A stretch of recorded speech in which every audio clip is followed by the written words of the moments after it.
Golden jubilee all India police science કોંગ્રેસમાં કેન્દ્રીય ગૃહમંત્રી અમિત શાહે ભાગ લીધો.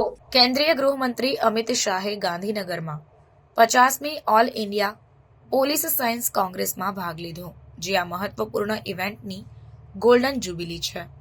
રાષ્ટ્રીય રક્ષા યુનિવર્સિટી અને bureau of police research and development દ્વારા આયોજિત આ પરિષદમાં દેશભરના વરિષ્ઠ પોલીસ અધિકારીઓ અને નિષ્ણાતો એકત્ર થયા હતા.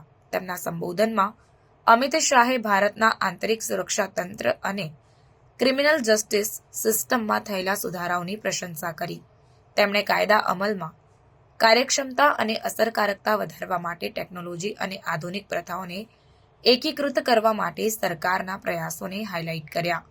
અમિત શાહે ભારપૂર્વક જણાવ્યું કે આગામી દાયકામાં ભારતની ન્યાય પ્રણાલી વિશ્વની સૌથી આધુનિક અને ઝડપી બનશે. તેમણે નવા ફોજદારી કાયદાઓની સફળ અમલવારી અને પોલીસ સ્ટેશનો અને કોર્ટોના કમ્પ્યુટરીકરણને દર્શાવ્યું, જેના કારણે ન્યાય આપવાનો સમય નોંધપાત્ર રીતે ઘટ્યો છે. ગૃહમંત્રીએ વિવિધ ક્ષેત્રના નિષ્ણાતોના શ્રેષ્ઠ સંશોધન પેપર્સના સંકલનનું પણ વિમોચન કર્યું, જેમાં પોલીસિંગમાં નવીનતમ ઉકેલો અને વ્યૂહરચનાઓ દર્શાવવામાં આવી.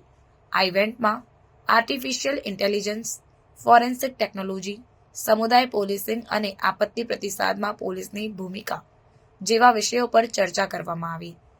એઆઈપીએસસીની ગોલ્ડન જ્યુબિલી ઉજવણીમાં આધુનિક વિશ્વની વિકસતી પડકારોને પહોંચી વળવા માટે કાયદા અમલના ક્ષેત્રમાં સતત સુધારણા અને अनुकूलन पर भार मुकवामा આવ્યો.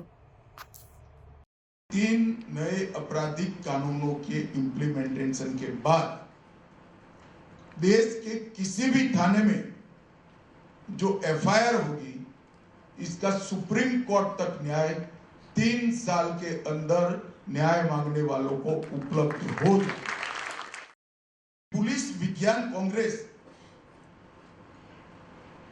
ये पूरी हमारी अपराध के खिलाफ लड़ने की सिस्टम को रिलेवेंट रखने की एक्सरसाइज है. ये दायित्व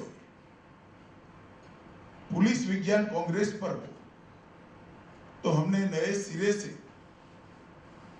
इसके स्वरूप, इसकी सहभागिता, इसके इनपुट्स लेने की पद्धति और